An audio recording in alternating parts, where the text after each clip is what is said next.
अस्सलाम वालेकुम एवरीवन। तो हम लोग करेंगे अब डायबिटिक कीटोएसिडोसिस, जो हमारा अगला बहुत इंपॉर्टेंट टॉपिक है। मैं आपको बताऊंगी इसमें से। अब जहन में रखना आप लोगों ने ये बात कि आपके पास जो क्वेश्चन में फिर कोई बात है जो पूछी जाती है इसकी, वो सिर्फ और सिर्फ मैनेजमेंट पूछी जाती है। कोई आपसे नहीं पूछता कि व्हाट इज द पैथोजेनेसिस, इसलिए हम उसको सिर्फ टच करके जाएंगे। क्लिनिकल फीचर्स इसलिए करेंगे क्योंकि सिनेरियो आता है और आप क्लिनिकल फीचर्स की ही हेल्प से उसको डायग्नोज करते हैं। ठीक है, अच्छा, तो कुछ बातें जो वाइवा और एमसीक्यूज में आती हैं उनको भी एड्रेस करेंगे, लेकिन जहन में ये बात आपने रखनी है कि जो आपकी दूसरी बुक्स हैं डेविडसन के अलावा, यानी कैप्लन है या फिर स्टेप अप, एटलीस्ट इन दोनों में मैंने खुद देखा उन्होंने मैनेजमेंट लिखी जरूर है, लेकिन उन्होंने डिटेल में नहीं लिखा हुआ कि किस टाइम आपने क्या डोज देनी है, कितनी देनी है। उन्होंने सिर्फ लिखा है कि ये चीजें हैं जो देनी है। आप उस तरह में लिखेंगे तो कोई गलत नहीं करेगा, लेकिन डेफिनेट सी बात है कि हमारा क्वेश्चन और कुछ होता ही नहीं सिवाय मैनेजमेंट के। हमसे कोई पैथोजेनेसिस नहीं पूछता, तो अगर आप मैनेजमेंट तरीके से नहीं लिखेंगे चीजों की तो शायद ज्यादा अच्छा ना समझे, क्योंकि डेविडसन में इसकी मैनेजमेंट उन्होंने बड़ी अच्छी सी दी है कि आपने क्या करना, और बहुत सिंपल है, कोई मुश्किल बात नहीं है। मैं आपको बताती हूँ, आप बस इतना लिख लें। डेविडसन में चलो थोड़ी सी ज्यादा दी है डिटेल में, आप थोड़ा सा कम डिटेल में लिखें, लेकिन कुछ तो लिखें, बहुत छोटा नहीं लिखना आपने। अच्छा, डायबिटिक कीटोएसिडोसिस क्या होता है? डायबिटीज जब आपकी अनकंट्रोल्ड होती है और बहुत ही ज्यादा ब्लड शुगर लेवल इंक्रीज हो जाता है, उसकी वजह से ब्लड में कीटोन बॉडीज का लेवल बढ़ जाता है, और ketone bodies cause are acidic in nature. As a result body में एक एसिडोसिस की स्टेट हो जाती है, जिसको हम कहते हैं डायबिटिक कीटोएसिडोसिस। अब क्या प्रॉब्लम होती है असल में? ऐसे पहले बात तो प्रॉब्लम चले पहले देख लेते थोड़ी सी, कि आपको पता है जब ब्लड ग्लूकोज लेवल बहुत ज्यादा इंक्रीज करते हैं तो उसकी वजह से हमने ये पहले भी पढ़ा था कि एक्सेसिव ग्लूकोज लेवल होगा, यूरिन में ग्लूकोज लेवल जो है वो यूरिन में बहुत सारा ग्लूकोज जाने लग जाएगा, ग्लाइकोज यूरिया हो जाएगा। ग्लाइकोज यूरिया भी होगा तो उसकी वजह से क्या होता है कि बॉडी में फ्लूइड लॉस भी बहुत ज्यादा होने लग जाता है। इसी वजह से इन पेशेंट्स को पोलीयूरिया होता है। ठीक है, डायबिटीज जब भी आपका लेवल ऑफ शुगर बहुत ज्यादा होता है, पोलीयूरिया को यूरिन बहुत ज्यादा होता है। एक्सेसिव लेवल ऑफ यूरिनेशन क्या करता है? बॉडी में डिहाइड्रेशन कर देता है। ठीक है, बहुत ज्यादा ग्लूकोज हुआ, बहुत ज्यादा यूरिन आया, उसकी वजह से बॉडी डिहाइड्रेट होगी। जब डिहाइड्रेशन होती है तो खाली फ्लूइड लॉस नहीं होता, उसके साथ इलेक्ट्रोलाइट्स लॉस होते हैं, यानी कि बॉडी से सोडियम भी लॉस हो रहा है और पोटेशियम भी लॉस हो रहा है। ठीक है, सोडियम लॉस को बॉडी कंजर्व करने की पूरी कोशिश करती है, और हमारे पास बहुत सारे मैकेनिज्म है जिसको कंजर्व करते हैं, जिसमें से बहुत इंपॉर्टेंट मैकेनिज्म होता है आपका रेनिन एंजियोटेंसिन एल्डोस्टेरोन सिस्टम। यहाँ पर अब क्या होता है कि दो वजह से रेनिन वाला सिस्टम एक्टिवेट हो रहा होता है। एक तो आपकी बॉडी से सोडियम लूज हो रहा है, सोडियम लूज होता है तो वैसे ही बॉडी को कंजर्व करने के लिए रेनिन एंजियोटेंसिन सिस्टम एक्टिवेट हो जाते हैं। दूसरी बात, बॉडी डिहाइड्रेटेड है। डिहाइड्रेशन का मतलब है बॉडी में फ्लूइड का वॉल्यूम या ब्लड का वॉल्यूम कम है, और हाइपोवोलीमिया है। हाइपोवोलीमिया का मतलब है जो किडनी की परफ्यूजन है, किडनी की जो ब्लड सप्लाई है वो डिक्रीज हो गई है। किडनी की जब ब्लड सप्लाई डिक्रीज होती है तो हमने पढ़ा है कि रेनिन ने रिलीज ही तब होना होता है जब वो देखता है कि जो ब्लड आया है through glomerular capillaries into the renal tubules, वो फ्लूइड जो फिल्टर होके आए, वो जब उसे नजर आता है कि ये तो बहुत कम प्रेशर वाला है, तो फिर रेनिन रिलीज हो जाता है। रेनिन जिसको हर उस कंडीशन में रिलीज होता है जब किडनी में हाइपोवोलीमिया होगा, किडनी की परफ्यूजन ठीक नहीं होगी। ठीक है, तो रेनिन रिलीज होता है। रेनिन रिलीज होता है तो पूरा renin angiotensin aldosterone system activate होता है। उसके रिजल्ट में थोड़ा सा आपको जाहिर सी बात है वो आपके वेसो कंस्ट्रक्शन करेगा, बीपी भी राइज करेगा। उसके रिजल्ट में क्या होता है कि वो सोडियम को किसी हद तक कंजर्व कर लेते हैं, क्योंकि एल्डोस्टेरोन का काम है कि सोडियम भी कंजर्व करता है, लेकिन पोटेशियम उसकी वजह से ज्यादा लूज होने लग जाता है। तो बॉडी पहले ही पोटेशियम लूज कर रही थी, वैसे भी मजीद उसने जो कंजर्विंग मैकेनिज्म शुरू किया उससे सोडियम थोड़ा बहुत कंजर्व हो गया। जाहिर है बॉडी की नीड्स जितना कंजर्व नहीं होता, लेकिन पोटेशियम लॉस बहुत ज्यादा होने लग जाता है। ठीक है, क्योंकि पोटेशियम लॉस दोनों जगह से हो रहा है। अब पोटेशियम लॉस जब बहुत ज्यादा होने लगी है तो एक तरफ की बात है, मैं आपको बताया इलेक्ट्रोलाइट डिस्टर्बेंस। अब दूसरी तरफ ये जो ग्लाइकोज यूरिया और ग्लाइसीमिया, हाइपरग्लाइसीमिया जो बॉडी के अंदर हुआ है, ब्लड ग्लूकोज लेवल बहुत ज्यादा हुआ है ना, ये क्या करता है आपको पता है? जब भी बहुत एक्सेसिव ब्लड ग्लूकोज लेवल होता है तो वो उसकी वजह से इंसुलिन नहीं होगी तो ब्लड ग्लूकोज लेवल हाई होगा। इंसुलिन जब बॉडी में नहीं होती तो उसके अपने इफेक्ट्स क्या आते हैं कि उसकी वजह से आपका फैट्स बहुत ज्यादा टूटने लग जाते हैं, लाइपोलाइसिस होता है। हमने पढ़ा था कि insulin is an anabolic hormone. Anabolic का मतलब होता है कि वो चीजों को बनाती है, वो प्रोटीन्स बनाती है, वो लिपिड्स को बनाती है। इंसुलिन के एब्सेंस में लाइपोलाइसिस होती है। अब जब फैट ब्रेक डाउन होता है तो बहुत ज्यादा अमाउंट में ब्लड में फ्री फैटी एसिड्स भी रिलीज होने लग जाते हैं। ये सारे फ्री फैटी एसिड्स लिवर के पास जाते हैं कि इनकी अगली मेटाबोलाइज कोई किया जाए, इनको कोई मेटाबोलाइज किया जाए, इनकी कोई मेटाबॉलिज्म में कहीं पर रोल प्ले किया जाए। लिवर जब है, लिवर का काम होता है कि जब एक्सेसिव फ्री फैटी एसिड्स इसके पास आते हैं तो वो इनको कीटोन बॉडीज में कन्वर्ट कर देते हैं। ठीक है, अब ये ketone bodies are a source of energy for the brain cells और बहुत सारी और चीजें। ठीक है, ये एनर्जी सोर्स होती हैं, लेकिन एक अमाउंट में एक हद तक होता है तो बॉडी इसको यूटिलाइज कर सकती है, इनको मेटाबोलाइज कर सकती है, इनको यूज कर सकती है। ठीक है, जब हद से ज्यादा क्योंकि आपकी बॉडी में इंसुलिन है ही नहीं, इंसुलिन नहीं है तो लाइपोलाइसिस मुसलसल हो रही है, फ्री फैटी एसिड्स मुसलसल रिलीज हो रहे हैं, और मुसलसल लिवर के पास आने में कीटोन बॉडीज बन जाती हैं। ठीक है, तो कीटोन बॉडी जब हद से ज्यादा होती है तो कोई बॉडी का टिश्यू को यूटिलाइज नहीं करता, उल्टा ये हमारी बॉडी में ब्लड में आके ये भी एक्यूमुलेट होती रहती है और ब्लड कीटोन बॉडीज का लेवल इंक्रीज हो जाता है। उसके साथ साथ आपको ये यूरिनरी में एक्सक्रीट होना शुरू हो जाती है, तो कीटोन यूरिया हो जाता है। ठीक है, कीटोनीमिया जो है ब्लड में इंक्रीज होगा कीटोन बॉडीज, और कीटोन यूरिया यूरिन में चला जाएगा। इन कीटोन बॉडीज की वजह से आपकी ब्लड में एक एसिडोसिस की स्टेज, ये ketone bodies are acidic in nature ना। ठीक है, तो जब इनका लेवल ब्लड में इंक्रीज हो जाता है तो ये बहुत ज्यादा एसिडिटी बॉडी ब्लड में कर देती है, पीएच फॉल कर जाती है, और इसी वजह से ब्लड में एक मेटाबॉलिक एसिडोसिस की स्टेट आ जाती है। उसकी वजह से क्या होता है कि जब ब्लड में वैसे ही एसिडिटी ज्यादा हो जाएगी इन कीटोन बॉडीज की वजह से, तो जो हाइड्रोजन आयंस ब्लड में प्रेजेंट है उनको भी पुश करके सेल्स के अंदर भेज दिया जाता है, क्योंकि पहली एसिडिटी ब्लड की इतनी ज्यादा है, तो हाइड्रोजन मजीद सेल के अंदर चला जाता है, और सेल के अंदर से उसके बदले में क्या होता है कि पोटेशियम बाहर आके ब्लड में आ जाता है। अब पोटेशियम नॉर्मली आपको पता है कि हमने ये बात पढ़ी हुई है कि पोटेशियम की नॉर्मल कंसेंट्रेशन सेल के अंदर ज्यादा होनी चाहिए और सोडियम की सेल के बाहर ज्यादा होनी चाहिए। फिजियोलॉजी में आपने बात पढ़ी थी बहुत शुरू में कि हमेशा सोडियम सेल के बाहर ज्यादा होता है, पोटेशियम सेल के अंदर ज्यादा होता है। अब ब्लड में क्योंकि एसिडिटी बहुत ज्यादा थी, ब्लड की हाई एसिडिटी की वजह से हाइड्रोजन आयन को जबरदस्ती अंदर भेजा जा रहा था, क्योंकि उसकी बाहर जगह नहीं थी, और उसके बदले में एक चीज ने बाहर आना था, वो बाहर आने वाली चीज पोटेशियम थी। तो क्या हुआ कि सेल जो है वो अंदर से पोटेशियम डिप्लीटेड हो गए और सारा पोटेशियम ब्लड में आ गया, पोटेशियम पहले ही थोड़ा था। अब आपको एक चीज यहाँ पर नजर आ रही होगी कि इसी वजह से जब हम इनिशियल टेस्ट करते हैं पेशेंट के, तो कई बार हमें पोटेशियम का लेवल उतना लो नहीं मिलता, हालांकि असल में बॉडी में पोटेशियम की शदीद कमी हुई होती है। उसकी वजह ये होती है कि असल जगह पोटेशियम की इंट्रासेलुलर है, जितना इंट्रासेलुलर पोटेशियम है वो सारा निकल के ब्लड में आ चुका होता है और सारे सेल्स पोटेशियम डिप्लीट हो चुके होते हैं, और जब आप टेस्ट करते हैं तो आपको नियर नॉर्मल या थोड़ी सी लो वैल्यू मिलेगी पोटेशियम की। लेकिन तो दूसरी बात क्या है कि ब्लड में हमें ज्यादा लो क्यों नहीं मिला, क्योंकि पेशेंट ऑलरेडी डिहाइड्रेटेड भी है, ब्लड वॉल्यूम भी बहुत कम है। जैसे ही आप पेशेंट को हाइड्रेशन देना शुरू करते हैं, उसे आईवी फ्लूइड्स देना शुरू करते हैं, सिंपल सोडियम क्लोराइड के आईवी फ्लूइड देंगे, एकदम से आप देखेंगे उसका पोटेशियम लेवल यूं गिरता है। और उसकी वजह क्या होती है, एक तो पहले वॉल्यूम कम था तो पोटेशियम की कंसेंट्रेशन आपको ज्यादा लग रही थी, वॉल्यूम नॉर्मल हुआ तो पोटेशियम नॉर्मल हो गया। दूसरा, आप जब पेशेंट की ट्रीटमेंट शुरू करते हैं, आप एक तो उसको आईवी फ्लूइड्स देते हैं, आप साथ उसे इंसुलिन देते हैं। इंसुलिन क्या करती है, इंसुलिन आपके जो पोटेशियम ब्लड में फिर रहा था उसको वापस सेल्स के अंदर भेज देती है। जब ब्लड वाला पोटेशियम सेल्स के अंदर जाना शुरू होता है तो पता चलता है कि पोटेशियम का लेवल तो ब्लड में था ही नहीं, बिल्कुल लो था। तो इस वजह से आपको लाजमी तौर पर मैनेजमेंट में पोटेशियम को साथ देना पड़ता है। ठीक है, तो ये एक पूरा चेन है जो चलती है, जिसकी वजह से बॉडी में एक कीटोएसिडोसिस की स्टेट होती है। पेशेंट हाईली क्योंकि एक तो हाइपोवोलीमिया है, डिहाइड्रेशन है, उसके साथ कीटोएसिडोसिस है, साथ हाइपरग्लाइसीमिया, वो पॉलीयूरिया, पॉलीडिप्सिया, फटीग, और उसके साथ पेशेंट के सिम्टम्स होते हैं नोजिया, वॉमिटिंग के, लेग क्रैम्प्स होती है शदीद किस्म की, कई बार एब्डोमिनल पेन होता है। आप देखेंगे पेशेंट शदीद डिहाइड्रेटेड होगा, इवन उसको क्योंकि उसके अंदर जब मेटाबॉलिक एसिडोसिस इसका ज्यादा हुई होती है, एसिडोसिस का मतलब होता है कि उसकी बॉडी में कार्बन डाइऑक्साइड रिटेन हो रही है, तो वो उसकी ब्रीथिंग जो होती है वो स्मॉल ब्रीथिंग उसे कहते हैं। ये बहुत अच्छा एक चीज है, बहुत सारी और चीजों में भी होती है लेकिन इसमें भी होती है स्मॉल ब्रीथिंग। स्मॉल ब्रीथिंग का मतलब होता है डीप एंड रैपिड ब्रीथिंग। एक तो पेशेंट तेज तेज सांस ले रहा है और शैलो सांस नहीं ले रहा, डीप सांस ले रहा है, किसी तरह से जो मेरे अंदर पोटेशियम कार्बन डाइऑक्साइड एक्यूमुलेट हुई है वो बाहर निकले और मैं सांस ले सकूं। ठीक है, तो ये उसकी बेसिकली एक बड़ा अच्छा साइन होता है। उसके अलावा उनकी स्मेल, जो ब्रेथ की स्मेल होती है उसमें बाकायदा स्वीटी सी ओडोर आ रही होती है एसीटोन की, क्योंकि उनकी बॉडी में एसिडोसिस हुआ होता है, वो भी कीटोन बॉडीज की वजह से। और दे आर एंड कई बार ऐसे होते हैं जो डिलीरियम और ड्राउजीनेस वगैरह की स्टेट में भी होते हैं लोग। ठीक है, तो आपके पास जो सिनेरियो आते हैं वो बहुत वेरिड आते हैं, लेकिन ज्यादातर यंग पेशेंट्स होते हैं, 18 साल 20 साल।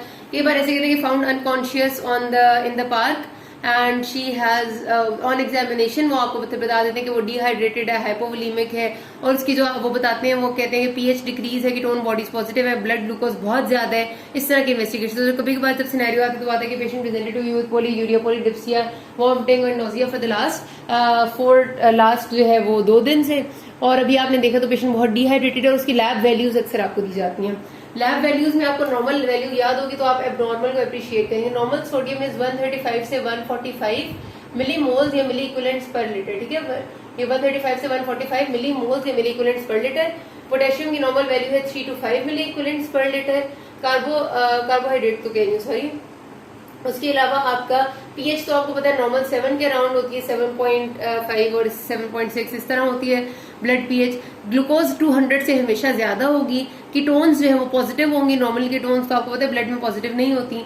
कीटोन बॉडीज, उसके अलावा वो आपको कोई लेवल्स तो खास और नहीं देते, हाँ यही कुछ होता है, ठीक है। तो इससे आपको अंदाजा हो जाता है। अब आपने पेशेंट आपके पास आ गया, ठीक है, उसके आपने उनको साइंस और सिम्टम्स जो मैंने बोले हैं वो बता दिए हैं। Diagnostic criteria of diabetic ketoacidosis में 3 चीजें जरूर होनी चाहिए। एक तो ये कि 200 से ज्यादा उसका ब्लड ग्लूकोज लेवल हो, इस जो उसका बॉडी का पीएच है वो 7.3 से कम होना चाहिए, और उसके साथ साथ जो कीटोन बॉडीज है वो 3 मिलीमोल्स पर लीटर से एटलीस्ट ज्यादा होनी चाहिए ब्लड में, तो फिर आप उसको डायग्नोज करते हैं दिस इज डायबिटिक कीटोएसिडोसिस, ठीक है। तो ये 3 चीजें are very important, blood glucose level है, कीटोन बॉडीज है एंड पीएच है।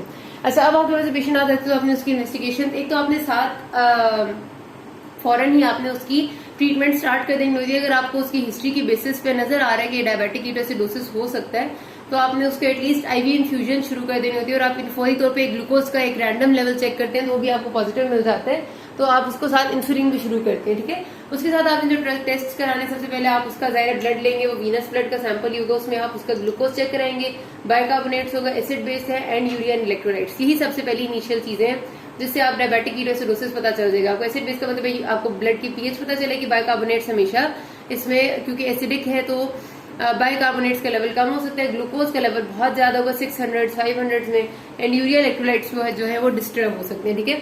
यूरिन के टेस्ट कराएंगे, वो उसमें आपको प्रोटीन से पॉजिटिव मिल सकती है और डिरेंजमेंट्स हो सकते हैं, लेकिन कीटोन पॉजिटिव जरूर मिलेंगे। और ब्लड एनालिसिस फॉर कीटोन्स आप करा लेंगे, ठीक है, कीटोन बॉडी चेक कराएंगे। इसी चीज से कराना जरूरी होता है क्योंकि पेशेंट शॉक में या किसी एरिथमिया में तो नहीं जा रहा कोई ऐसी चीज, और इन्फेक्शन स्क्रीन कराने की जरूरी होती है क्योंकि कई ऐसे पेशेंट्स होते हैं जो टाइप 1 डायबिटीज के डायग्नोस्ड होते हैं और कोई प्रेसिपिटेटिंग फैक्टर आके उनके अंदर ये इनिशिएट करा देता है, कोई इन्फेक्शन आ जाता है, सबसे कॉमन इन्फेक्शन ही है, या कोई और स्टेट होती है, मतलब कोई ट्रॉमा, कोई स्ट्रेस, जिसकी वजह से उनको अचानक से ये चीज डेवलप हो जाती है। इस वजह से आप इन्फेक्शन स्क्रीन करते हैं जिसमें आप ब्लड सीपी, ईएसआर, सीआरपी, एलएफटीज वगैरह कराते हैं, आरएफटी, ताकि आप देखें कोई इन्फेक्शन तो नहीं है, ब्लड कल्चर करा लेंगे, ये कुछ हो जाता है। अच्छा जी, अब जब आपने ये सब कुछ करा लिया, एक बात अब जहन में यहाँ पर एक वाइवा का क्वेश्चन रह गया, वो आपसे कहते हैं अभी तक हमने बात की कि ये सब कुछ होगा, लेकिन आपने नोट किया होगा कि ये सारी चीजें जो डायबिटिक कीटोएसिडोसिस की है ये होती है टाइप 1 डायबिटीज में बहुत कॉमनली, टाइप 2 में इतना कॉमन नहीं होता। टाइप 2 का आपने सुना होगा कि hyper smaller non ketotic comma होता है। उसकी क्या वजह होती है? उसकी रीजन ये होती है कि ऐसा नहीं है कि डायबिटिक कीटोएसिडोसिस टाइप 2 डायबिटीज में डेवलप हो ही नहीं सकता, क्योंकि उन पेशेंट्स में भी हाइपरग्लाइसीमिया हो सकता है, अनकंट्रोल्ड हाइपरग्लाइसीमिया तो उनमें भी हो सकता है। तो फिर उन पेशेंट्स में कीटोन बॉडीज बनने का इंसिडेंस क्यों कम है? क्योंकि इन पेशेंट्स में ना जो टाइप 1 डायबिटीज के होते हैं, इंसुलिन सिरे से नहीं होती। हमने पढ़ी थी ये बात कि जो टाइप 1 डायबिटीज के पेशेंट्स हैं इनके अंदर इंसुलिन बनती ही नहीं है, क्योंकि बीटा सेल्स डिस्ट्रॉयड है, ठीक है।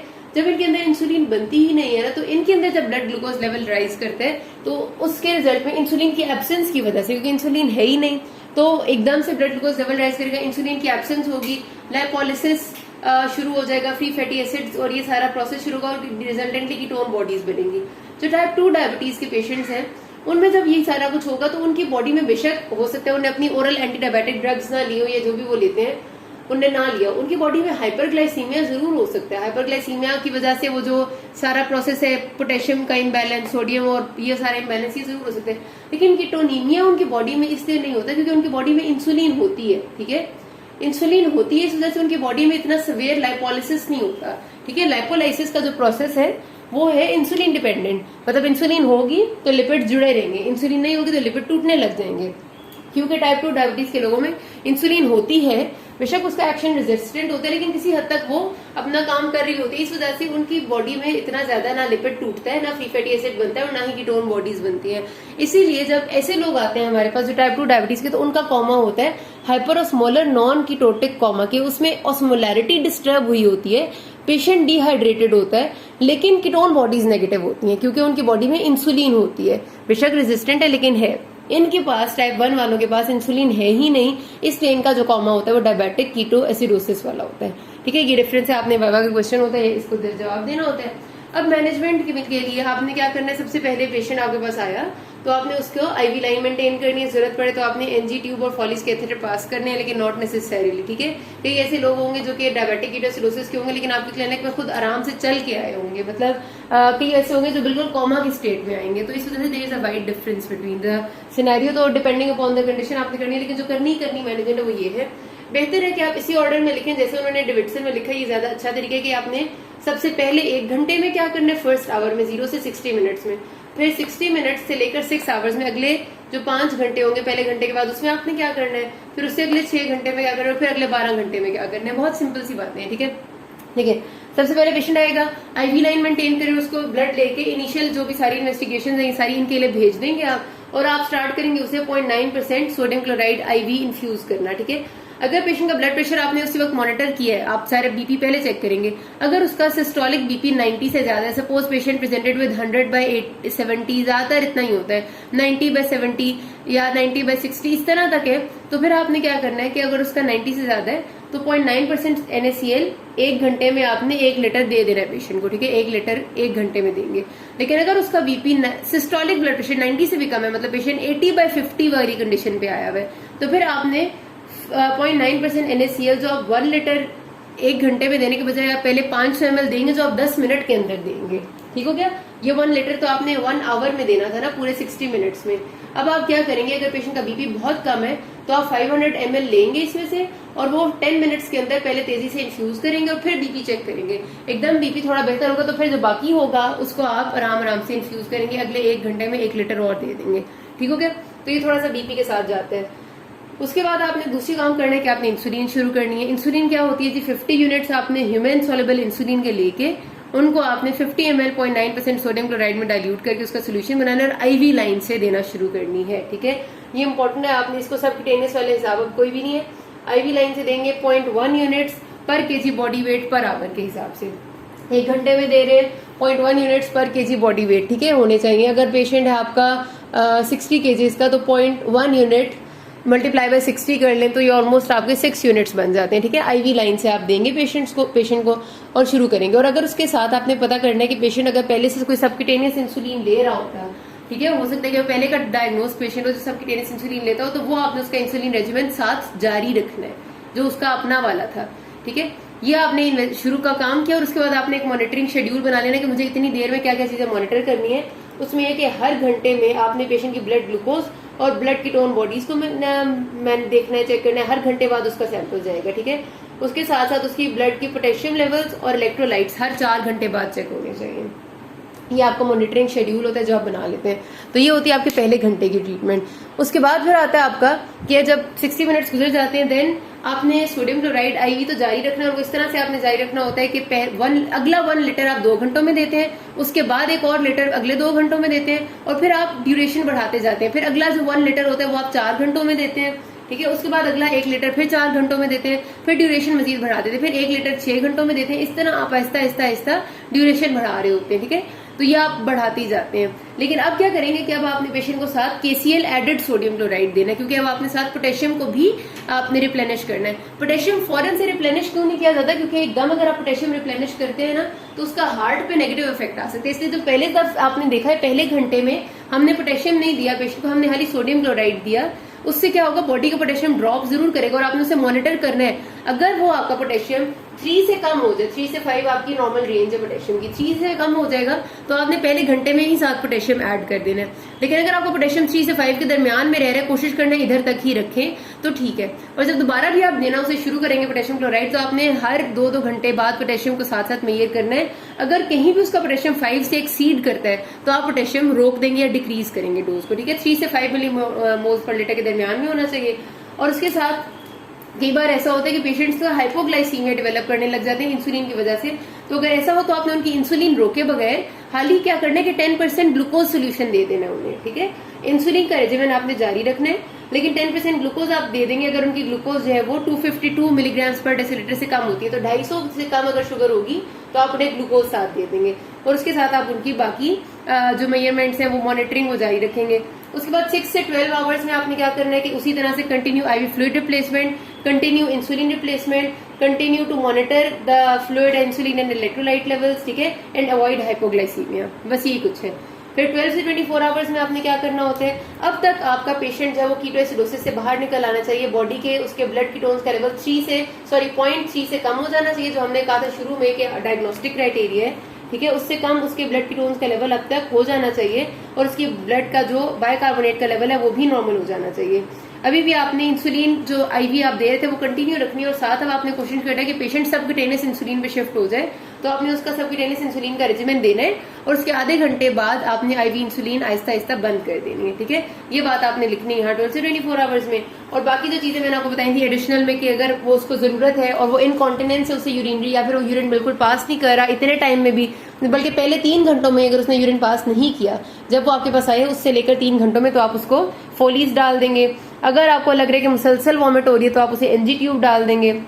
अगर आपको लग रहा है कि कोई पेशेंट ऐसा जो कार्डिक पेशेंट है और उसमें ज्यादा प्रॉब्लम है तो फिर आप उसको सीवीपी लाइन डाल देंगे, ठीक है। ये आपने लिखना है एडिशनल ट्रीटमेंट में, एनजी के बारे में, फॉली के बारे में और साथ साथ जो मैं बोल रही हूँ यही, ठीक है, सीवीपी के बारे में। और साथ आप पेशेंट की ईसीजी और एबीजीज भी मॉनिटर करते हैं। ईसीजी देखने के लिए कि पोटेशियम की वजह से हार्ट पे तो कोई इफेक्ट नहीं पड़ा, और एबीजीज आर्टीरियल ब्लड गैसेस कैसी हैं वो भी आपने देखनी होती है। तो यहाँ तक आपका पेशेंट पूरा हो जाता है। यहाँ पे किसी कोई मसला हो कि लास्ट में। Thank you.